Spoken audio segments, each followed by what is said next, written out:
Hi guys, good evening everyone. It's Thursday, 2025,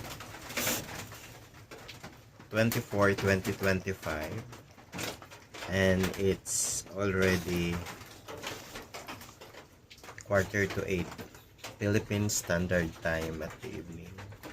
At malakas ang ulan, kasalukuyang humahagupit si Bagyong Emong sa buong Pilipinas. At ito, brown out ngayong gabi. Ito na lang. Kasama ko ang baby. Si Baby Troy for tonight. This baby. Kamusta kayong lahat guys? At sana nasa mabuti kayong kalagayan.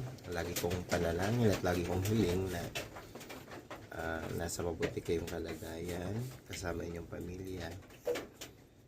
At kung nasa lugar kayo na mababa at binabaha, ingat po kayo sa paglusong sa tubig baha. Baka kasi may nakahalong hihiging daga. Kaya leptospirosis. At kung may sugat kayo, huwag na kayong lumusong sa baha at iwasan nyo ang baha kung maaari. Kasi hindi natin alam yung baha, may nakahalong ng daga.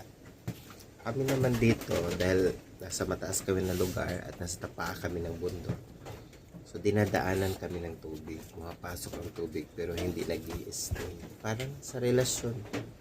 Parang sa karelasyon mo, pumapasok pero hindi nag-i-stay. Sumusubok, tinitikman, sinusubukan, pero hindi naman nagtatagal, maalis agad. Hindi dahil ikaw may problema, kundi dahil may mga hinahanap siya sa buhay niya at hindi natagpuan sa'yo. Pero hindi ikaw ang problema. Okay? Dahil ikaw ay sapat. Ikaw ay enough bilang isang tao. Ang pagmamahal mo sa sarili mo ay sapat. So siya lang talaga yung may problema at hindi ikaw.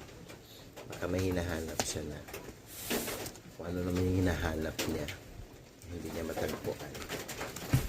Sa atin, kaya umaalis sila. Kaya hayaan mo silang lumipad. Hayaan mo silang mag-adventure.